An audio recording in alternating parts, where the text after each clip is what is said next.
സ്വാമിയേ ശരണമയ്യപ്പ. വാളിയപ്പുറത്തമ്മ ദേവി ലോകമാതാവേ ശരണമയ്യപ്പ. ശ്രീ മഹാദേവിയേ നമ. ശ്രീ ലളിതാ ത്രിപുരസുന്ദര്യേ നമ. ഞാൻ മാടവന പരമേശ്വരൻ നമ്പൂതിരി, മുൻ ശബരിമല വാളിയപ്പുറം മേൽശാന്തി. ലളിതാ സഹസ്രനാമത്തിലെ 400 നാമങ്ങൾ നമ്മൾ പഠിച്ചു കഴിഞ്ഞു. ഇനി 401-ാമത്തെ നാമം. ഓം വിവിധാകാരായൈ നമഃ. പലതരത്തിലുള്ള ആകാരങ്ങളോട് കൂടിയവൾ എന്നാണ്. അപ്പോൾ സൃഷ്ടിക്ക് 2 വിധങ്ങളുണ്ടെന്ന് നമ്മൾ മനസ്സിലാക്കിയില്ലേ? വൈകൃത സൃഷ്ടിയും കൗമാര സൃഷ്ടിയും. അപ്പോൾ വൈകൃത സൃഷ്ടി എന്ന് പറയുന്നത് വൃക്ഷലതാദികളാണ്. പക്ഷിമൃഗാദികൾ, ഭൂതപ്രേതാദികൾ. അപ്പോൾ വൃക്ഷലതാദികളുടെ പ്രാണൻ മുകളിലേക്കും പക്ഷിമൃഗാദികളുടെ പ്രാണൻ വളഞ്ഞും ഭൂതപ്രേതാദികളുടെ പ്രാണൻ കീഴോട്ടും പ്രവർത്തിക്കണമെന്നാണ് പറയണത്. അപ്പോൾ കൗമാര സൃഷ്ടിയാണെങ്കിൽ മനുഷ്യ ഗന്ധർവ ദേവാദി സൃഷ്ടികളാണ്. അപ്പോൾ ഇങ്ങനെ വിവിധാകാരങ്ങളോട് കൂടിയിട്ടുള്ള സൃഷ്ടിപ്രക്രിയ നടത്തുമ്പോൾ അല്ലെങ്കിൽ സൃഷ്ടിപ്രക്രിയ നടത്തുന്നവൾ ദേവിയാണ് എന്നാണ്. ആ നിലയ്ക്കും ദേവി വിവിധാകാര തന്നെയാണ് എന്നാണ് പറയുന്നത്. ഇനി 402-ാമത്തെ നാമം. ഓം വിദ്യാസ്വരൂപിണ്യൈ നമഃ. വിദ്യാസ്വരൂപിണിയും അവിദ്യാസ്വരൂപിണിയുമായവൾ. ഞാൻ ആത്മാവാണെന്ന ബുദ്ധി വിദ്യയാണ്, ഞാൻ ശരീരമാണെന്ന ബുദ്ധി അവിദ്യയാണ് എന്നാണ്. അപ്പോൾ ഏകത്വ ബുദ്ധി എന്ന് പറഞ്ഞാൽ വിദ്യയാണ്, അനേകത്വ ബുദ്ധി എന്ന് പറഞ്ഞാൽ അവിദ്യയാണ്. അപ്പോൾ എല്ലാം ഈശ്വരൻ ചെയ്യുന്നു എന്നുള്ള ഭാവമാണ് വിദ്യ എന്ന് പറയുന്നത്. ഞാൻ ചെയ്യുന്നു എന്നുള്ള ഭാവമാണ് അവിദ്യ എന്ന് പറയുന്നത്. അപ്പോൾ ഞാൻ എന്ന് പറഞ്ഞാൽ കർത്താവുമല്ല ഭോക്താവുമല്ല, ശുദ്ധബോധമാണെന്ന ബുദ്ധിയാണ് വിദ്യ. ഞാൻ കർത്താവാണ് ഭോക്താവാണ് എന്നുള്ള ബുദ്ധിയാണ് അവിദ്യ എന്ന് പറയുന്നത്. അപ്പോൾ ഇതിനെ സമഷ്ടി തലത്തിൽ ജ്ഞാനമെന്നും അജ്ഞാനമെന്നും പറയാറുണ്ട് അല്ലേ? അപ്പോൾ ലിംഗപുരാണപ്രകാരം ശിവന് 3 രൂപങ്ങളാണ് പറയണത്: ഭ്രാന്തി, വിദ്യ, പര. അപ്പോൾ അനേകത്വജ്ഞാനം എന്ന് പറഞ്ഞാൽ ഭ്രാന്തിയാണ്, ആത്മാവിനെക്കുറിച്ചുള്ള ജ്ഞാനം വിദ്യ. അപ്പോൾ വികല്പരഹിതമായിട്ടുള്ള ബ്രഹ്മജ്ഞാനമാണ് പര എന്ന് പറയുന്നത്. അപ്പം ജ്ഞാനമേത് അജ്ഞാനമേത് എന്ന് വിഭജിച്ചറിയുവാൻ ജ്ഞാനമേത് അജ്ഞാനമേത് എന്ന് വിവേചിച്ചറിയുന്നവൻ അമൃതമുണ്ട് അമരനായിത്തീരുന്നു എന്നാണ്. അതിനെ സഹായിക്കുന്നത് ദേവിയാണ് എന്നാണ് പറയുന്നത്. അപ്പോൾ അജ്ഞാനസിന്ധുവിൽ മുഴുകുന്നവൻ പുനരഭിജനനം, പുനരഭിമരണം, പുനരഭിജനനി, ജഠരേ ശയനം എന്ന ക്രമത്തിൽ ഒരു 10,000 ചത്തു പിറക്കുന്നു എന്നാണ്, വീണ്ടും വീണ്ടും ജനിക്കുന്നു എന്നാണ്. അതും ദേവിയുടെ മായാശക്തിയുടെ കരുത്ത് തന്നെയാണ് എന്നാണ് പറയണത്. അപ്പോൾ ദേവിയുടെ വിദ്യാസ്വരൂപിണിയായി ഭക്തരെ മുക്തരാക്കുന്നു, അവിദ്യാസ്വരൂപിണിയായി സംസാരികളെ ബദ്ധരാക്കുന്നു എന്നാണ്. സുഖസ്യ ദുഃഖസ്യ ന കോപി ദാതാ പരോ ദദാതീതി കുബുദ്ധിരേവ അഹം കരോമീതി വൃഥാഭിമാന സ്വകർമ്മസൂത്രാഗ്രതിദോഹി ലോക എന്നാണ്. അപ്പോൾ സുഖദുഃഖങ്ങൾ ആർക്കും നൽകുന്നില്ല എന്നാണ്. വേറൊരാൾ കൊടുക്കുന്നു എന്ന് കുബുദ്ധികൾ മാത്രമേ വിചാരിക്കാറുള്ളൂ.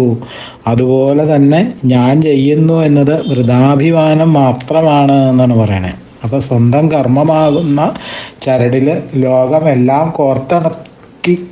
കോർത്തിണക്കിയിരിക്കുകയാണ് ദേവി എന്നാണ് പൊതുവെ അതിൻ്റെ ഒരു താല്പര്യം. ഇനി 403-ാമത്തെ നാമം. ഓം മഹാകാമേശനയന കുമുദാഹ്ലാദ കൗമുദിയൈ നമഃ.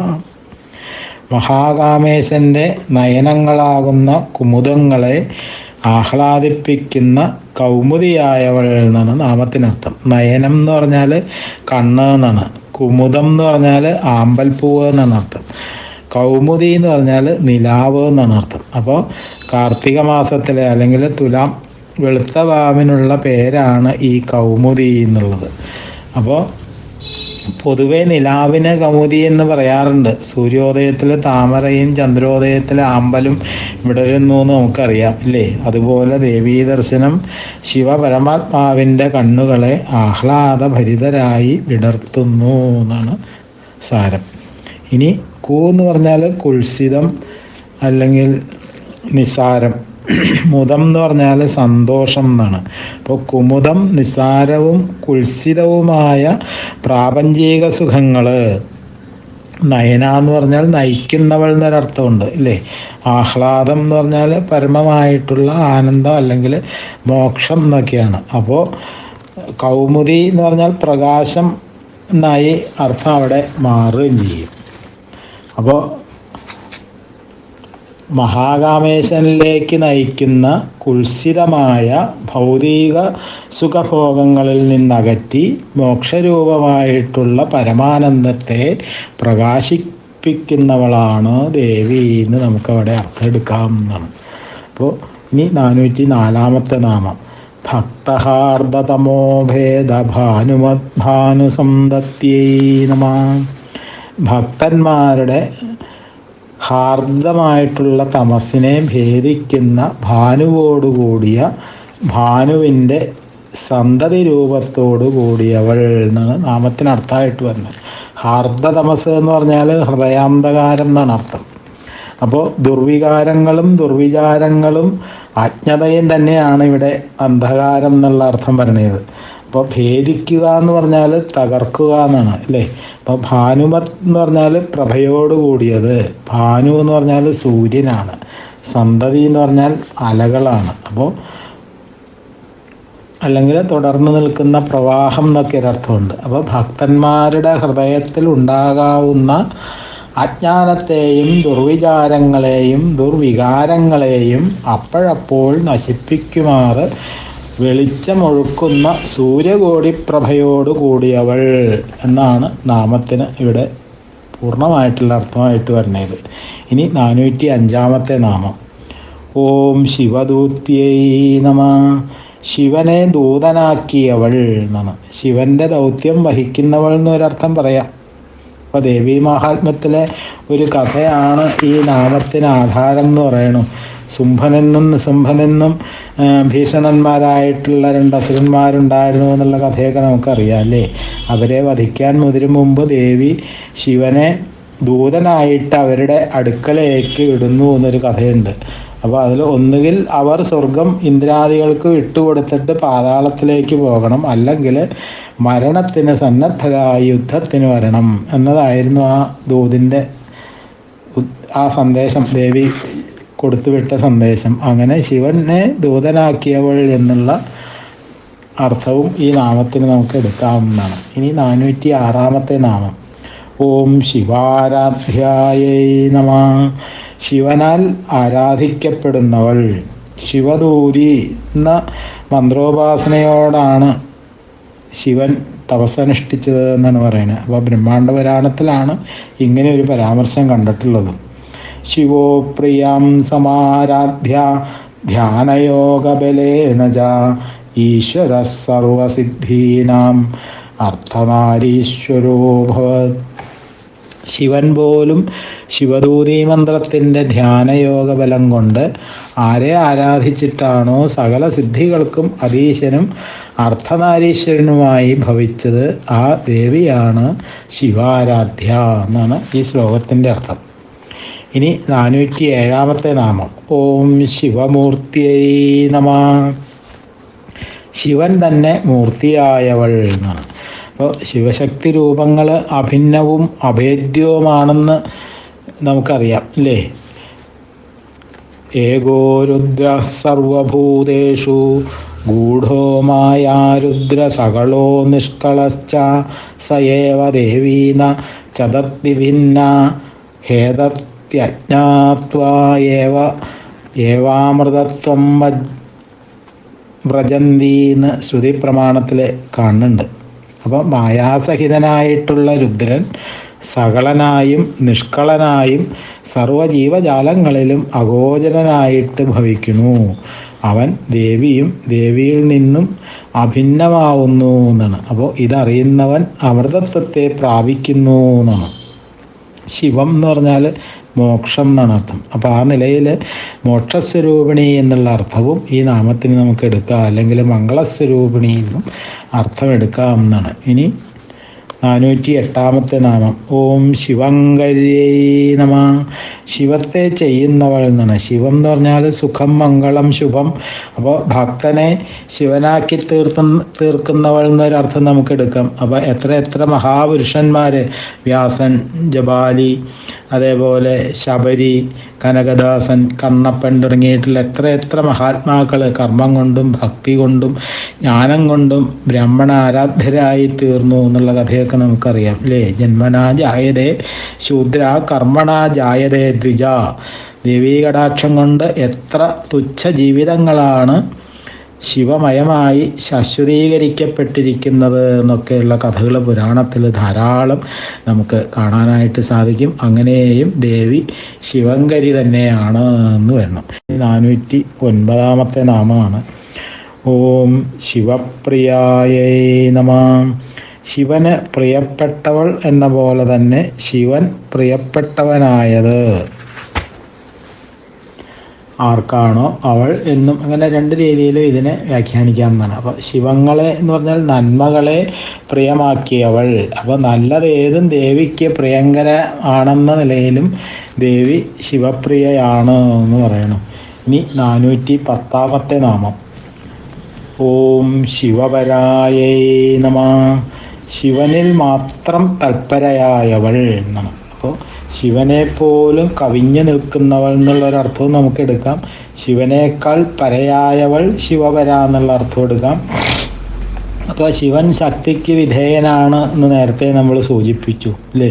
ശിവശക്തിയായുക്തോ യതി ഭവതി ശക്തപ്രഭവിതും നചേദേവം ദേവോ നഖലു കുശലസ്പന്ദിതുമപി എന്നുള്ള ആ സൗന്ദര്യലഹരിയിലെ ആ ഒരു ശ്ലോകം അതാണല്ലോ അർത്ഥമാക്കുന്നത്. അപ്പോൾ ആ അർത്ഥത്തിലാണ് ശിവനേക്കാൾ പരയായവൾ, ശ്രേഷ്ഠയായവൾ എന്നുള്ള ഇതിലൂടെ പരിഗണിക്കപ്പെടുന്നത് എന്നാണ്. ഇനി 411 നാമം. ഓം ശിഷ്ടേഷ്ടായേ നമ. ശിഷ്ടന്മാർ ഇഷ്ടപ്പെടുന്നവൾ എന്നാണ്. അപ്പോൾ ഉപാസകന്മാർക്ക് ഇഷ്ടദേവതയായവൾ എന്ന് പറയാം, ശിഷ്ടജനങ്ങളെ ഇഷ്ടപ്പെടുന്നവൾ എന്ന് പറയാം. ശിഷ്ടം എന്ന് പറഞ്ഞാൽ വേദവിഹിതങ്ങളായിട്ടുള്ള പൂജാതി ആരാധനാക്രമങ്ങൾ നിഷ്കാമമായിട്ട് വിഹിത കർമ്മങ്ങൾ അനുഷ്ഠിക്കുന്നവരാണ് ശിഷ്ടന്മാർ അല്ലേ. അവർക്ക് പ്രിയപ്പെട്ടവളാണ് ദേവി എന്നാണ്. ഇനി വസിഷ്ഠ സൂത്രമനുസരിച്ച് കർമ്മജ്ഞാനേന്ദ്രിയങ്ങളെ അടക്കിയവരും വിധിപ്രകാരം വേദം പഠിച്ചവരും അതിൽ നിന്ന് പ്രചോദനം ഉൾക്കൊള്ളുന്നവരും ബ്രഹ്മോപാസകന്മാരാണ് ശിഷ്ടന്മാർന്ന് വസിഷ്ഠസൂത്രം പറയണം. ഇനി 412 നാമം. ഓം ശിഷ്ടപൂജിതായേ നമ. ശിഷ്ടന്മാരാൽ സദാ പൂജിക്കപ്പെടുന്നവൾ എന്നാണ്. അപ്പോൾ സദ്വികാരങ്ങളും സാത്വിക ഭാവങ്ങളും ജന്മവാസനയോട് ബന്ധപ്പെട്ടാണ് ഇരിക്കുന്നത് അല്ലേ. അപ്പോൾ ആകസ്മികമായിട്ട് ജീവിത പരിവർത്തനം വന്ന് സന്മാർഗനിഷ്ഠന്മാരാകുന്നവരും ധാരാളമുണ്ട്. അവിടെയും പൂർവാർജിത സംസ്കാരം മറഞ്ഞു കിടന്നിരിക്കണം എന്നാണ് പറയണത്. അത് ഗീതയിലൂടെ ഭഗവാൻ പറയണമുണ്ടല്ലോ. മനുഷ്യാണാം സഹസ്രേഷു കശ്ചിത് യതതി സിദ്ധയേ യതതാം അഭിസിദ്ധാനാം കശ്ചിന്മാം വേത്തി തത്വതാന്ന് 7ാം അധ്യായത്തിൽ ഭഗവാൻ പറയുന്നുണ്ട്. അപ്പോൾ 1000ങ്ങളിൽ ഒരുവന് മാത്രമേ ആധ്യാത്മികമായിട്ടുള്ള വിഷയങ്ങളിൽ ആഭിമുഖ്യമുണ്ടാവൂ. അവരിൽ 1000ങ്ങളിൽ ഒരാൾക്ക് മാത്രമേ ആ വഴിക്ക് പ്രയത്നമുണ്ടാവുകയുള്ളൂ. അങ്ങനെ പ്രയത്നിക്കുന്ന 1000ങ്ങളിൽ ഒരുവനായിരിക്കും സത്യത്തെ പ്രത്യക്ഷീകരിക്കുക. അങ്ങനെ ആധ്യാത്മിക മാർഗത്തിൽ പ്രയത്നിക്കുന്നവരാണ് ശിഷ്ടന്മാർ. അവരാൽ നിരന്തരം ആരാധിക്കപ്പെടുന്നവളാണ് ദേവി എന്നാണ് അർത്ഥം. ഇനി 413 നാമം. ഓം അപ്രമേയായേ നമ. പഞ്ചേന്ദ്രിയങ്ങളാൽ ഒരിക്കലും അളക്കാൻ കഴിയാത്തവൾ എന്നാണ്. ആ എന്ന് പറഞ്ഞാൽ ബ്രഹ്മ, വിഷ്ണു, മഹേന്ദ്രാദികളാണ്. അപ്പോൾ പ്രമേയ എന്ന് പറഞ്ഞാൽ അറിയപ്പെടുന്നവൾ എന്നാണ്. അപ്പോൾ ബ്രഹ്മ, വിഷ്ണു, മഹേന്ദ്രാദികളാൽ അറിയപ്പെടുന്നവൾ എന്നൊരർത്ഥം എടുക്കാം. അപ്പ് അധികം രമേയ എന്ന് പറഞ്ഞാൽ അപ്രമേയ. അപ്പ് എന്ന് പറഞ്ഞാൽ ജലാണ്, രമേയ എന്ന് പറഞ്ഞാൽ രമിക്കാൻ യോഗ്യയായവൾ എന്നാണ്. അപ്പോൾ ജലത്തിലും രമിക്കപ്പെടുന്നവൾ എന്നൊരർത്ഥം വരുന്നു. അപ്പോൾ ഗംഗ, യമുന തുടങ്ങിയ നദീതടങ്ങളിൽ വസിക്കുന്നവൾ എന്നും ആ രീതിയിൽ നമുക്കിതിനെ അർത്ഥമായിട്ട് എടുക്കാവുന്നതാണ് അല്ലേ. ഗംഗേജ യമുനേ ജൈവ ഗോദാവരി സരസ്വതി നർമ്മദേ സിന്ധു കാവേരി ജലേസ്മിൻ സന്നിധിയും ഗുരു. പ്രഭാതസ്ഥാനത്തിന് മുമ്പ് നമ്മളൊക്കെ ജപിക്കാറുള്ള മന്ത്രമില്ലേ. അപ്പോൾ ആ രീതിയിലും ദേവി അപ്രമേയയാണ് എന്നാണ് മനസ്സിലാക്കേണ്ടത്. ഇനി 414 നാമം. ഓം സ്വപ്രകാശായൈ നമ. സ്വയം പ്രകാശസ്വരൂപിണിയായവൾ എന്നാണ്. അപ്പോൾ തമേവ ഭാന്ത മനുഭാതി സർവം തസ്യ ഭാസ സർവമിതം വിഭാതി എന്നാണ്. പ്രകാശിക്കുന്ന അവനെ പിൻപറ്റിയാണ് സർവവും പ്രകാശിക്കുന്നത്. അവൻ്റെ പ്രകാശം കൊണ്ടാണ് ഇത് സർവവും പ്രകാശിക്കുന്നത് എന്ന് കഠോപനിഷത്തിൽ പറയണം. അപ്പോൾ ബ്രഹ്മം തന്നെയാണ് ദേവി. അപ്പോൾ ഈ പദത്തെ പലതായിട്ട് നമുക്ക് വിഘടിപ്പിക്കാനായിട്ട് സാധിക്കും. വിഘടിപ്പിച്ച് നോക്കുമ്പോൾ അർത്ഥങ്ങൾ എങ്ങനെ ആണ് വരുന്നത് എന്ന് നമുക്കൊന്ന് നോക്കാം. സു അധികം അപ്പ് അധികം ര അധികം ക അധികം ശ. സ്വപ്രകാശ. സു എന്ന് പറഞ്ഞാൽ നന്നായിട്ട് അല്ലെങ്കിൽ ശോഭനമായിട്ട്. അപ്പ് അധികം ജലം എന്ന് പറഞ്ഞാൽ ര അഗ്നി. അപ്പോൾ പ്രകാശം. കാശ കാശ എന്ന് പറഞ്ഞാൽ ശോഭിക്കുന്നവളാണ്. അപ്പോൾ ജലത്തിലും അഗ്നിയിലും നന്നായിട്ട് പ്രശോഭിക്കുന്നവൾ. വെള്ളവും തീയുമാണല്ലോ ജീവിതത്തിൻ്റെ അടിസ്ഥാന ശക്തികൾ തന്നെ.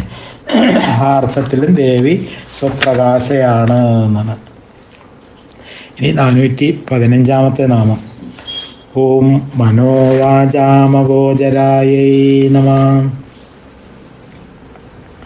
മനസ്സിനോ വാക്കിനോ വിഷയമാകാത്തവൾ എന്നാണ്. മനസ്സും വാക്കുമാണ് അറിവിൻ്റെ 2 മുഖ്യോപായങ്ങൾ അല്ലേ. 10 പേര് ഒന്നിച്ച് 6 കിടന്ന് അക്കരെ എത്തി ആളെണ്ണി നോക്കിയപ്പോൾ 9 പേരേ ഉള്ളൂ എന്നാണ്. എണ്ണിയവരാരും എണ്ണിയവനെ കൂട്ടിയില്ല. അപ്പോൾ ഒരാൾ പറഞ്ഞു ദശമേ തുമസി, 10ാമൻ താൻ തന്നെ എന്ന്. അപ്പോൾ വാക്കുകൊണ്ട് അറിവുണ്ടാകുന്നതിനുള്ള പ്രസിദ്ധ ആയിട്ടുള്ളൊരു ഉദാഹരണമാണിത് അല്ലേ. അപ്പോൾ കണ്ണും കാതും കാലും എത്താത്ത ദൂരങ്ങളിലെ യഥാർത്ഥമായിട്ടുള്ള അറിവുണ്ടാകുന്നതും ആപ്തന്മാരുടെ വാക്കുകളിലൂടെയാണ് എന്ന് നമുക്ക് മനസ്സിലാക്കാം. അപ്പോൾ ഇനി മറ്റൊരു ഉപാധി എന്ന് പറഞ്ഞാൽ മനസ്സാണ്. അപ്പോൾ കേട്ടറിഞ്ഞും വായിച്ചറിഞ്ഞതുമായിട്ടുള്ള കാര്യങ്ങളെ മനസ്സ് അപഗ്രഥിച്ച് ആവർത്തിച്ച് ചിന്തിച്ചാണ് പുതിയ പുതിയ അറിവുകൾ രൂപപ്പെടുന്നത് അല്ലേ. ആ ഉപാധികളൊന്നും ദേവിയെ ഉൾക്കൊള്ളാൻ പര്യാപ്തമല്ല എന്നാണ് ശ്രുതി പറയണത്. ശ്രുതിവാക്യം പറയുന്നത് യഥോ വാചോ നിവർത്തന്തേ അപ്രാപ്യ മനസാ സഹ എന്നാണ്. തൈത്രീയോപനിഷത്തിലാണ് അങ്ങനെ പറയുന്നത്. അപ്പോൾ യാതൊരിടത്ത് നിന്നാണോ മനസ്സിനോടൊത്ത് വാക്ക് പിന്മാറുന്നത് അവിടമാണ് അല്ലെങ്കിൽ അതാണ് പരമാർത്ഥ സത്തയാകുന്ന ബ്രഹ്മം. അത് തന്നെയാണ് ദേവിയുടെ അവ്യാകൃത സ്വരൂപം എന്നുള്ളതാണ്. അപ്പോൾ മനസ്സിനെയും വാക്കിനെയും പ്രകാശിപ്പിക്കുന്ന ദേവിയെ പ്രകാശിപ്പിക്കുവാൻ അവ അശക്തങ്ങളാണ് എന്നുള്ളതാണ്. അപ്പോൾ വൈദ്യുതി ബൾബിനെ പ്രകാശിപ്പിക്കുന്നു, എന്നാൽ വൈദ്യുതിയെ പ്രകാശിപ്പിക്കാൻ ബൾബ് അശക്തമാണ് അല്ലേ. അതുപോലെ തന്നെ അപ്പോൾ ചിത്തത്തിലെ സ്പന്ദനങ്ങളാണ് മനസ്സും വാക്കും എന്ന് പറയുന്നത്. അവ അടങ്ങാതെ ആത്മസ്വരൂപമായിട്ടുള്ള ദേവിയെ അറിയാൻ സാധ്യമല്ല എന്നാണ്. അപ്പോൾ ഇനി വേറൊരു വ്യാഖ്യാന പ്രകാരം നോക്കുകയാണെങ്കിൽ മന അധികം വാച അധികം ആമ അധികം ഗോചര. അപ്പോൾ മനോ വാചാമ ഗോചര. ആമ എന്ന് പറഞ്ഞാൽ ശുദ്ധമല്ലാത്തത് എന്നാണ്. അപ്പോൾ ശുദ്ധമല്ലാത്ത മനസ്സുകൊണ്ടും വാക്കുകൊണ്ടും അറിയാൻ കഴിയാത്തവൾ എന്നാണ്. അപ്പോൾ ശ്രുതിയിൽ തന്നെ മറ്റിടത്ത് പറയുന്നുണ്ട് മനസ്സൈവാനു ദ്രഷ്ടവ്യ. അത് കഠോപനിഷത്തിലാണ് അങ്ങനെ പറയുന്നത്. മനസ്സുകൊണ്ട് മാത്രം അതിനെ ദർശിക്കാൻ കഴിയുന്നു എന്നാണ്. അപ്പോൾ ശ്രീ ശങ്കരാചാര്യരുടെ ബ്രഹ്മസൂത്ര വ്യാഖ്യാന പ്രകാരം ശുദ്ധമായിട്ടുള്ള മനസ്സുകൊണ്ട് അതിനെ അറിയാൻ കഴിയുന്നു, അശുദ്ധമായിട്ടുള്ള മനസ്സുകൊണ്ട് അതിനെ അറിയാൻ കഴിയുന്നില്ല എന്നും പറയുന്നുണ്ട്. ഇനി 416 നാമം. ഓം ചിച്ചക്തിയൈ നമ. ജ്ഞാനമാകുന്ന ശക്തിയോട് കൂടിയവൾ. ചിത്ത് അധികം ശക്തി, ചിച്ചക്തി. ചിത്ത് എന്ന് പറഞ്ഞാൽ ജ്ഞാനമാണ്, ചൈതന്യം എന്നൊക്കെ പറയാം. അപ്പം എല്ലാ ജീവരാശികളിലും സ്ഥിതി ചെയ്യുന്ന ശക്തിയാണ് ചിച്ചക്തി. അറിയുക, ആനന്ദിക്കുക എന്നുള്ളത് ചിച്ചക്തിയുടെ സ്വഭാവമാണ് എന്നാണ്. അപ്പോൾ അവിദ്യയെ നിർമ്മാർജ്ജനം ചെയ്യുന്ന ശക്തിയാണ് ചിച്ചക്തി എന്ന് പറയണത്. അപ്പോൾ അനന്തമായിട്ടുള്ള ബ്രഹ്മത്തിൽ വിദ്യയും അവിദ്യയും അടങ്ങിയിരിക്കുന്നു. അപ്പോൾ വിദ്യ അനശ്വരവും അവിദ്യ നശ്വരവുമാണ് എന്നാണ്. എന്നാൽ ഇത് രണ്ടിനെയും ഭരിക്കുന്നവൻ ഇവ രണ്ടിൽ നിന്നും ഭിന്നനാണ് എന്നാണ് നാമത്തിലൂടെ നമുക്ക് വെളിവാക്കി തരുന്ന അർത്ഥം. ഈ പഠന ഭാഗങ്ങൾ കേൾക്കുന്ന ഭക്തജനങ്ങൾ ദയവേത് ഈ ആത്മായനം എന്നുള്ള ചാനൽ ഒന്ന് സബ്സ്ക്രൈബ് ചെയ്യുക. സബ്സ്ക്രൈബ് ചെയ്താലുള്ള ഗുണം എന്താണെന്ന് വെച്ചാൽ ഓരോരുത്തർക്കും ഈ പഠന ക്ലാസ്സിൻ്റെ ആ അർത്ഥം പറയുന്നത് അപ്പം തന്നെ അതിൻ്റെ നോട്ടിഫിക്കേഷൻ കിട്ടി പഠിക്കാനായിട്ട് കുറച്ചും കൂടി എളുപ്പത്തിൽ സാധിക്കും. അതുകൊണ്ട് കേൾക്കുന്ന എല്ലാവരും ആ ചാനലൊന്ന് സബ്സ്ക്രൈബ് ചെയ്യുക. അതേപോലെ ആ ബെൽ ബട്ടൺ അമർത്തുകയും കൂടി ചെയ്യണം. അപ്പോഴേ അതിൻ്റെ നോട്ടിഫിക്കേഷൻ നിങ്ങൾക്ക് യഥാസമയം എത്തുകയുള്ളൂ. അങ്ങനെ നമുക്ക് ഒന്നും വിട്ടുപോകാതെ കണ്ട് കൂടുതൽ പഠിക്കാനായിട്ട് സാധിക്കും എന്നുള്ളത് എല്ലാവരും പ്രത്യേകം ഒന്ന് ശ്രദ്ധിക്കുക. ഇനി 417 നാമം. ഓം ചേതനാരൂപായൈ നമഃ. ചൈതന്യസ്വരൂപിണിയായവൾ എന്നാണ് നാമത്തിനർത്ഥം. അതായത് ആത്മജ്ഞാനസ്വരൂപിണി എന്ന് നമ്മൾ മനസ്സിലാക്കുക. അപ്പോൾ ഈശ്വരൻ്റെ ശുദ്ധ ചിച്ചക്തിയെ ചൈതന്യം എന്ന് വിളിക്കാറുണ്ട് അല്ലേ? ദേവി ഭാഗവതത്തിൽ കൂടത്രയ ഗായത്രിയാണ് ചേതനാരൂപ എന്ന് പറയുന്നത്. അപ്പോൾ സർവചൈതന്യ രൂപാം താം ആദ്യം വിദ്യാം ച ധീമഹി ബുദ്ധിം യോ ന പ്രചോദയാൽ. ഇതാണ് ഈ കൂടത്രയ ഗായത്രി എന്ന് പറയുന്നത്. അപ്പോൾ ഈ കൂടത്രയ ഗായത്രിയെ ത്രിപാദ ഗായത്രി എന്ന് പറയാറുമുണ്ട്. അപ്പോൾ എല്ലാ ജീവരാശിക്കും ചൈതന്യം പ്രദാനം ചെയ്യുന്നവളും ഉപാസകന്മാർക്ക് ഇന്ദ്രിയ നിഗ്രഹാനുഗ്രഹം അരുളുന്നവളുമാണ് ഈ ചേതനാശക്തി എന്നാണ് ദേവി ഭാഗവതം പറയണത്. അപ്പോൾ ശ്രീ ശങ്കരാരണ്യയുടെ വിദ്യാരത്നം എന്ന് പറയുന്ന ഗ്രന്ഥത്തിൽ ദേവിയുടെ വിശ്വരൂപത്തെ ചേതനാശക്തി എന്ന് വിശേഷിപ്പിച്ചും കാണുന്നുണ്ട്. ഇനി 418 നാമം. ഓം ജഡശക്തിയൈ നമഃ. പ്രപഞ്ച സൃഷ്ടിക്ക് കാരണമായ മായയുടെ പരിണാമശക്തി എന്നാണ്. സർവം ഖല്വിദം ബ്രഹ്മ എന്നാണല്ലോ പ്രമാണം തന്നെ. അപ്പോൾ ആധുനിക ശാസ്ത്രവും ഈ ആർഷചിന്തയെ അംഗീകരിക്കുന്നുണ്ട് എന്നുള്ളതാണ്. അപ്പോൾ ആൽബർട്ട് ഐൻസ്റ്റീൻ പറയാറുണ്ട്, അല്ലെങ്കിൽ പറഞ്ഞിട്ടുണ്ട്, ഊർജത്തെ ഒരിക്കലും സൃഷ്ടിക്കുവാനോ നശിപ്പിക്കുവാനോ സാധ്യമല്ല. അതിനെ ഒരു രൂപത്തിൽ നിന്നും മറ്റൊരു രൂപത്തിലേക്ക് പരിവർത്തനം ചെയ്യിക്കാം, അത്ര മാത്രമേ സാധിക്കുകയുള്ളൂ എന്ന് ഐൻസ്റ്റീൻ പറഞ്ഞിട്ടുണ്ട്. വിഷ്ണുപുരാണം പറയുന്നു, ജീവിതത്തിലെ ശക്തികളെ മനുഷ്യബുദ്ധി കൊണ്ട് ഗ്രഹിക്കാൻ പ്രയാസമാണ്. ബ്രഹ്മശക്തികളെ ഗ്രഹിക്കാൻ ഇതിനേക്കാൾ 100 മടങ്ങ് പ്രയാസവുമാണ്. അഗ്നിയുടെ ചൂടെന്ന പോലെ തന്നെ ഇവ ബ്രഹ്മത്തിലടങ്ങിയിരിക്കണു എന്നുള്ളതാണ്. അപ്പോൾ പ്രപഞ്ചത്തിൻ്റെ നിമിത്ത കാരണമാണ് ബ്രഹ്മം എന്ന് പറയുന്നത്. അപ്പോൾ സൃഷ്ടിശക്തികളാകട്ടെ ഉൽപാദന കാരണവും. അപ്പോൾ ഉപദാന കാരണമായിട്ടുള്ള ശക്തികൾ നിമിത്ത കാരണമായ ബ്രഹ്മത്തെ ആശ്രയിക്കുന്നു എന്നാണ് ഇവിടെ നമ്മൾ മനസ്സിലാക്കേണ്ടത്. ഇനി 419 നാമം. ഓം ജഡാത്മികായൈ നമഃ. ജഡപ്രപഞ്ചമായി പ്രത്യക്ഷപ്പെടുന്നവൾ എന്നാണ്. ജഡപ്രപഞ്ചമായി പ്രപഞ്ചാകാരേണ വർത്തിക്കുന്ന മായാസ്വരൂപിണിയാണ് ദേവി എന്ന് നമുക്കതിലൂടെ മനസ്സിലാക്കാം എന്നുള്ളതാണ്. ഈ 420 നാമം. ഓം ഗായത്രിയൈ നമഃ. ഗായത്രി മന്ത്രത്തിൻ്റെ സ്വരൂപത്തോട് കൂടിയവൾ എന്നാണ്. ഗായത്രി ഛന്ദസാമഹം. ഛന്ദസ്സുകളിൽ ഞാൻ ഗായത്രിയാകുന്നു എന്ന് ശ്രീകൃഷ്ണ പരമാത്മാവ് ഭഗവത്ഗീതയിൽ പറയുന്നില്ലേ? ആ ഗായത്രിയും ദേവി തന്നെയാണ് എന്നാണ്. ഗായന്തം ത്രായതേ ഇതി ഗായത്രി.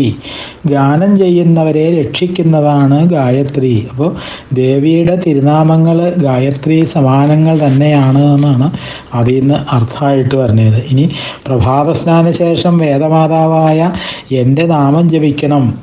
8 അക്ഷരങ്ങളിലായി നിറഞ്ഞു നിൽക്കുന്ന ഞാൻ പ്രപഞ്ചം മുഴുവൻ വ്യാപിച്ചിരിക്കുന്നു എന്ന് ഗായത്രി ദേവി പത്മപുരാണത്തിൽ പറയുന്നുമുണ്ട്. അപ്പോൾ ഗായത്രി മന്ത്രം സർവോത്കൃഷ്ടമാണെന്നാണ് വയ്പ്. മാത്രമല്ല സർവവേദങ്ങളുടെയും മാതാവും ഗായത്രി തന്നെയാകയാൽ ബ്രഹ്മഭഗ്നി എന്നും വേദമാതാവെന്നും ഗായത്രിയെ വാഴ്ത്തുന്നു എന്നാണ്.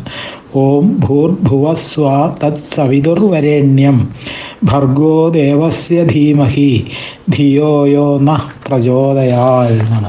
അപ്പോൾ ഈ മന്ത്രം ഉച്ചരിക്കുന്നതിൽ ഉദാത്താനുദാത്ത സ്വരിതങ്ങൾ സൂക്ഷിക്കേണ്ടതായിട്ടുണ്ട് എന്നാണ് പറയുന്നത്. അപ്പോൾ ഗുരുമുഖത്തു നിന്ന് തന്നെ ഇത് കേട്ട് പഠിക്കണം. അല്ലാതെ പുസ്തകത്തിലൊക്കെ നോക്കി കണ്ട് കാണാപ്പാഠം പഠിച്ച് ജപിക്കാൻ പാടില്ല എന്നാണ്. കാരണം അത്രയധികം പ്രാധാന്യമുണ്ട് അതിൻ്റെ സ്വരങ്ങൾക്ക് എന്നുള്ളതാണ്. അപ്പോൾ അല്ലെങ്കിൽ പദം ഉച്ചരിക്കുമ്പോൾ വ്യത്യാസം വരും എന്നുള്ളതാണ്. അപ്പോൾ സൂര്യോദയത്തിന് ശേഷം സൂര്യാസ്തമയത്തിന് മുമ്പാണ് ഗായത്രി ജപിക്കേണ്ടത്. അപ്പോൾ സന്ധ്യ കഴിഞ്ഞാൽ ഗായത്രി ജപിക്കരുത് എന്നൊരു നിഷേധമുണ്ട്. അപ്പോൾ 24 അക്ഷരങ്ങളുള്ള ഒരു വൃത്തവുമാണ് ഗായത്രി. അപ്പോൾ ഗായത്രി ബ്രഹ്മാവിൻ്റെ പത്നിയാണ്. അതിന് ഒരു കഥ തന്നെയുണ്ട്. ഒരിക്കലും ബ്രഹ്മാവ് പുഷ്കരക്ഷേത്രത്തിലെ യാഗകർമ്മങ്ങളിൽ മുഴുകിയിരിക്കുന്ന സമയം ബ്രഹ്മപത്നിയായ സാവിത്രി ലക്ഷ്മി ദേവിയുമായി സല്ലപിച്ചിരിക്കുകയായിരുന്നു. ബ്രഹ്മാവ് യാഗവേദിയിൽ തന്നോടൊപ്പം ഇരിക്കുവാൻ ഭാര്യയെ വിളിച്ചു. അപ്പോൾ സംഭാഷണത്തിൽ മുഴുകിയിരുന്ന സാവിത്രി വരാമെന്ന് പറഞ്ഞതല്ലാതെ ബ്രഹ്മാവിൻ്റെ സമീപത്തേക്ക് പോയില്ല എന്നാണ്. അപ്പോൾ ഇതിൽ ഈർഷ്യാകുലനായിട്ടുള്ള ബ്രഹ്മാവ് ഇന്ദ്രൻ അപ്പോൾ സമ്മാനിച്ച ഇടയകുമാരിയായ ഗായത്രിയെ ഗാന്ധർവവിധി പ്രകാരം പരിണയിച്ച് യാഗവേദിയിൽ തന്നോടൊപ്പം ഇരുത്തി എന്നാണ് ബ്രഹ്മാണ്ഡ പുരാണത്തിലെ കഥയായിട്ട് കാണാൻ സാധിക്കുന്നത്. അപ്പോൾ ധർമ്മലോപം ഭാര്യമാർക്ക് സപത്നീ ദുഃഖമുണ്ടാക്കും എന്നുള്ളതാണ് ഈ കഥയുടെ താല്പര്യം തന്നെ. അപ്പം 4 വേദങ്ങൾക്കും ബീജാഭാവം ചെയ്ത് ഗായത്രി മന്ത്രമാകയാലാണ് ഗായത്രി മന്ത്രം വേദമാതാവാണ് എന്ന് പറയണത്. അപ്പോൾ വാൽമീകി രാമായണത്തിലും ദേവി സംഗീത സ്വരൂപിണിയാകയാൽ ഗായത്രി എന്നുള്ളൊരു പരാമർശമുണ്ട്. ഇനി 421 നാമം. ഓം വ്യാഹൃതിയൈ നമഃ. വ്യവഹാരസ്വരൂപിണിയായവൾ. വ്യവഹാരം എന്ന് പറഞ്ഞാൽ സംഭാഷണം, സംഭാഷണ ശക്തിക്ക് അതീശ്വരിയായവൾ. ഭുവ സ്വ മഹ ജന തപ സത്യം ഇവയാണ് വ്യാഹൃതികൾ എന്ന് പറയുന്നത്. അപ്പോൾ ഇവയാൽ ദേവിയെ ആവാഹനം ചെയ്യുക കൊണ്ട് ദേവി വ്യാഹൃതിയാണ്. ഈ വ്യാഹൃതികൾ ബോധമണ്ഡലത്തിൻ്റെ സ്ഥൂല സൂക്ഷ്മ തലങ്ങളെ സൂചിപ്പിക്കണു എന്നാണ്. ഭൂ എന്ന് പറഞ്ഞാൽ ഏറ്റവും സ്ഥൂലം, സത്യം എന്ന് പറഞ്ഞാൽ ഏറ്റവും സൂക്ഷ്മവുമാണ്. അപ്പോൾ വ്യവഹരണ മന്ത്രം എന്നൊരു മന്ത്രമുണ്ട്. ആ മന്ത്രം ചൊല്ലി ദേവിയെ സ്തുതിക്ക കൊണ്ട് ദേവി വ്യാഹൃതി എന്ന് വിളിക്കപ്പെടുന്നു എന്ന് വായുപുരാണത്തിൽ പറയണമെന്ന്. അപ്പോൾ ഇതൊക്കെയാണ് ആ നാമത്തിൻ്റെ പ്രത്യേകതകൾ. ഇനി 422 നാമം. ഓം സന്ധ്യായൈ നമഃ. സന്ധ്യാസ്വരൂപിണിയായവൾ എന്നാണ്. അപ്പോൾ പകലിനെയും രാത്രിയെയും ബന്ധിപ്പിക്കുന്നവളാണ് സന്ധ്യ അല്ലേ. അപ്പോൾ ആ സന്ധ്യ ദേവിയാണ് എന്ന് താല്പര്യം. അപ്പോൾ യുഗസന്ധ്യ എന്നൊരു പ്രയോഗമുണ്ട്. 2 യുഗങ്ങളെയും ബന്ധിപ്പിക്കുന്നവളും ദേവി തന്നെയാണ്. അപ്പോൾ സൂര്യമണ്ഡലത്തിൻ്റെ മധ്യവർത്തിയായ ചിച്ചക്തിയുടെ പേര് സന്ധ്യ എന്നാണ്. ആ സന്ധ്യയുടെ കിരണങ്ങളാണ് ബ്രഹ്മാവിഷ്ണു മഹേന്ദ്രാദികളെന്നും മഹാഭാരതത്തിൽ കണ്ടിട്ടുണ്ട്. അപ്പോൾ മാധ്വാചാര്യരുടെ പക്ഷം ത്രിസന്ധ്യകളിലും ആരാധിക്കപ്പെടുന്നവളാണ് ദേവി എന്ന കാരണത്താൽ ദേവിയെ സന്ധ്യ എന്ന് വിളിക്കുന്നു എന്നാണ്. അപ്പോൾ ബ്രഹ്മാവ് ധ്യാനനിഷ്ഠനായി ജപനിഷ്ഠനായിരുന്നപ്പോൾ ബ്രഹ്മാവിൻ്റെ മനസ്സിൽ ഉദിച്ചുയർന്ന അലൗകിക സൗന്ദര്യമാണ് സന്ധ്യ എന്ന് കാലികാപുരാണത്തിൽ പ്രകീർത്തിച്ച് കാണുന്നുമുണ്ട്. അപ്പോൾ രേണുകാപുരാണം അനുസരിച്ച് ഇട എന്ന ശക്തി കാളിയും പിങ്കള എന്ന ശക്തി ലക്ഷ്മിയും സുഷുമന എന്ന ശക്തി ഏകവീരനുമാകുന്നു എന്നാണ്. അപ്പോൾ ഈ 3 ശക്തികളും ഏകീഭവിച്ച ശക്തിയെ സന്ധ്യ എന്ന് വിളിക്കണമെന്ന് മറ്റൊരു വാദം. ഇനി ധൗമ്യമാർഗം അനുസരിച്ചിട്ട് 1 വയസ്സുള്ള പെൺകുട്ടിയാണ് സന്ധ്യ എന്ന് പറയുന്നത്. അപ്പോൾ സന്ധ്യ ലാവണ്യത്തിൻ്റെയും പവിത്രതയുടെയും മംഗളത്തിൻ്റെയും പ്രതീകമാണ്. അത് ദേവീ സ്വരൂപം തന്നെയാണ് എന്ന് പറയണു. ഇനി സം അധികം ധ്യാ സന്ധ്യ, വേണ്ട പോലെ യഥായോഗ്യം ധ്യാനിക്കപ്പെടുന്നവൾ എന്നും സന്ധ്യയെ നമുക്ക് വിശേഷിപ്പിക്കാം എന്നുള്ളതാണ്. അപ്പോൾ ധ്യാനവേളയിൽ ധ്യാതാവ് താനും ചൈതന്യവും ഒന്നാണെന്ന് ഭവിക്കുന്ന മുഹൂർത്തത്തെയും സന്ധ്യ എന്ന് പറയുന്നുണ്ട്. അപ്പോൾ പഞ്ചകോശങ്ങളിൽ അന്നമയകോശം, പ്രാണമയകോശം, മനോമയകോശം, വിജ്ഞാനമയകോശം, ആനന്ദമയകോശം. അപ്പോൾ മനോമയകോശമാണ് സന്ധ്യ എന്നൊരു വ്യാഖ്യാനം കണ്ടിട്ടുമുണ്ട്. അപ്പോൾ സ്മൃതി പറയുന്നത് ഇങ്ങനെയാണ്: സർവ്വതിനും സാക്ഷിയായ ബ്രഹ്മശക്തിയെ ജ്ഞാനികൾ സന്ധ്യ എന്ന് വിളിക്കുന്നു. സന്ധ്യാവേളകളിൽ ബ്രഹ്മസ്വരൂപിണിയായ ദേവിയെ സൂര്യനിൽ ഭാവന ചെയ്തുകൊണ്ട് ഉപാസകർ ധ്യാനിക്കുന്നു എന്നാണ്. ഇനി 423 നാമം.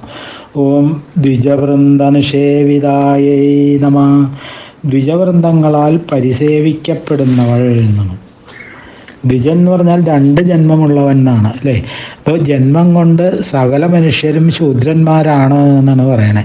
അപ്പോൾ എന്നാൽ അക്ഷരബ്രഹ്മം ശൂദ്രനെ ദ്വിജനാക്കി മാറ്റുന്നു എന്നുള്ളതാണ്. അപ്പോൾ ഭാരതത്തിൽ മുഖ്യമായ കർമ്മം കൊണ്ടാണ് വർണ്ണം നിശ്ചയിക്കപ്പെട്ടിരിക്കുന്നത് എന്നതിന് വ്യാസൻ തെളിവുമാണ്.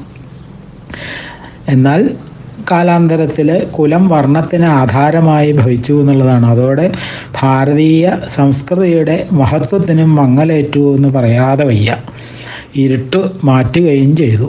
അപ്പോൾ കർമ്മം കൊണ്ട് ദ്വിജരായവരാൽ പരിസേവിക്കപ്പെടുന്നവൾ എന്നും നാമത്തിനൊരർത്ഥമുണ്ട്. അപ്പോൾ ദ്വിജസപ്തത്തിന് പല്ല് എന്നൊരർത്ഥമുണ്ട്. അപ്പോൾ ശുദ്ധവിദ്യ തുടങ്ങിയിട്ടുള്ള 32 ദീക്ഷാവിധികളാൽ പ്രാപിക്കപ്പെടേണ്ടവളാണ് എന്ന് നാമത്തിന് നമുക്കൊരർത്ഥം ഗ്രഹിക്കാം എന്നുള്ളതാണ്. അപ്പോൾ ദേവി സന്ധ്യാസ്വരൂപിണിയാകയാൽ ദ്വിജന്മാരാൽ ആരാധിക്കപ്പെടുന്നു എന്ന് രേണുകാപുരാണത്തിൽ പറയുന്നുണ്ട്. ഇപ്പോൾ ദ്വിജന്മാരാലും ദേവന്മാരാലും മഹാത്മാക്കളാലും ഈ സന്ധ്യ എല്ലായ്പ്പോഴും ഇരിക്കുമ്പോഴും നടക്കുമ്പോഴും കിടക്കുമ്പോഴും ഉണ്ണുമ്പോഴും ഉപാസിക്കപ്പെടേണ്ടതാണ് എന്നാണ് നമ്മൾ അതിൽ നിന്ന് മനസ്സിലാക്കേണ്ടത്. ഇനി വ്യാകൃതി, സന്ധ്യ, ദ്വിജവൃന്ദ, നിഷേവിത ഈ 3 നാമങ്ങൾ ജാഗ്രത്, സ്വപ്ന, സുഷുപ്ത്യാദികളെ കുറിക്കുന്നു എന്നുള്ളതാണ്. അപ്പോൾ വ്യാകൃതി ശബ്ദത്തിൻ്റെ പ്രവർത്തനത്തെ കാണിക്കുന്നു. ഇത് ജാഗ്രതാവസ്ഥയെ പ്രതിനിധീകരിക്കുന്നു സന്ധ്യ. അപ്പോൾ ഇത് രണ്ടിൻ്റെയും മധ്യത്തിലാകയാൽ സ്വപ്നാവസ്ഥയെയും ദ്വിജവൃന്ദ നിഷേവിത സുഷുപ്ത്യാവസ്ഥയെയും കുറിക്കുന്നു എന്നാണ്. അപ്പോൾ ദ്വിജ എന്നുള്ള വാക്കിന് പക്ഷി എന്ന് അല്ലെങ്കിൽ ജീവന്മാർ എന്നൊക്കെ ഒരർത്ഥമുണ്ട്. അപ്പോൾ പറന്ന് കുഴഞ്ഞ പക്ഷി വിശ്രമിക്കാനായി കൂടുകളിൽ ചേക്കേറുന്നത് പോലെ ജാഗ്രത സ്വപ്നാവസ്ഥകൾക്ക് ശേഷം ജീവന്മാർ പരബ്രഹ്മത്തിൽ ലയിക്കുന്നു. ഇതാണ് നിദ്രാവസ്ഥ എന്ന് പറയണത്. അപ്പോൾ ബൃഹദാരണ്യ ഉപനിഷത്തിൽ പറയുന്നു, ആകാശത്തിൽ ദീർഘനേരം പറന്നതിന് ശേഷം പരുന്തും കഴുകനും കൂട്ടിൽ ചേക്കേറുന്നത് പോലെ നിദ്രയാകുന്ന ലക്ഷ്യത്തിലേക്ക് ഈ ജീവന്മാർ കുതിക്കുന്നു. നിദ്രാവലംബനായി അവൻ യാതൊന്നും ആഗ്രഹിക്കുന്നുമില്ല, യാതൊന്നും സ്വപ്നം കാണുന്നുമില്ല എന്നാണ്. അല്ലയോ കുട്ടി, അവിടെ അവൻ ബ്രഹ്മത്തെ പ്രാപിക്കുന്നു എന്ന് ഛാന്ദക്യോപനിഷത്തിലും പറയുന്നുണ്ട്. ഇനി 424 നാമം. ഓം തത്വാസനായേ നമഃ. തത്വത്തെ ആസനമാക്കിയവൾ അല്ലെങ്കിൽ തത്വത്തിൽ സ്ഥിതി ചെയ്യുന്നവൾ. തത് അധികം ത്വം തത്വം, അത് നീയാകുന്നു എന്നാണ് അതിൻ്റെ അർത്ഥം. അപ്പോൾ ഏതിൻ്റെ ഉണ്മയും തത്വം തന്നെയാണ്. 55 തത്വജ്ഞന്മാർ എന്നാണ് സാഖ്യന്മാരെ പറ്റി പറയാറുള്ളത്. അപ്പോൾ 55 എന്ന് പറഞ്ഞാൽ 25ആണ്. അപ്പോൾ അവയിലൊക്കെ അന്തശക്തിയായി വിലസുന്നവൾ ദേവി തന്നെയാണ്. ഇനി മറ്റൊരു പ്രകാരത്തിൽ പൃഥ്വീതത്വം മുതൽ ശിവതത്വം വരെ ഉൾക്കൊണ്ടിരിക്കുന്നവളാണ് ദേവി എന്നാണ്. അപ്പോൾ ആസനാശബ്ദം നിരസിക്കുന്നവൾ എന്നുള്ള അർത്ഥത്തിലും വരാം ഇല്ലേ. നിരാസനം എന്ന പദം സുപരിചിതമാണല്ലോ. ആ എന്ന ഉപസർഗം ചേരുമ്പോഴാണ് ആസനം. നീര് എന്ന ഉപസർഗം ചേരുമ്പോൾ നിരാസനം. ഇത് രണ്ടും തമ്മിലുള്ള വ്യത്യാസം. അപ്പോൾ നിരാസനാർത്ഥം എടുക്കുമ്പോൾ സാഖ്യത്തിലെ 24 തത്വങ്ങളെയും പൃഥ്വീതത്വം തുടങ്ങി 35 തത്വങ്ങളെയും നിരസിക്കുന്നവൾ എന്നർത്ഥം ഗ്രഹിക്കാം. അപ്പോൾ സത്യം ഒന്ന് മാത്രമാണ്, അതാണ് ദേവി എന്ന് താല്പര്യം. ഇവിടെ നേതി നേതി മാർഗം സ്മരണീയം എന്നാണ്. വേദമാതാവായിട്ടുള്ള ഗായത്രിക്ക് 3 മാനങ്ങളുണ്ട്. സ്ഥൂലരൂപത്തിൽ വ്യാഹൃതി, സൂക്ഷ്മരൂപത്തിൽ സന്ധ്യ, കാരണരൂപത്തിൽ തത്വാസന. അപ്പം ഈ തത്വങ്ങളെല്ലാം ദേവിയുടെ സൃഷ്ടികളാണ്, ദേവിയുടെ ഇരിപ്പിടങ്ങളാണ്, ദേവിയെ പ്രാപിക്കാനുള്ള പടികളാണ് എന്നൊക്കെയാണ് അതിൽ നിന്ന് നമ്മൾ മനസ്സിലാക്കേണ്ടത്. ഇനി അടുത്തത് ഓം തത്വേ നമഃ.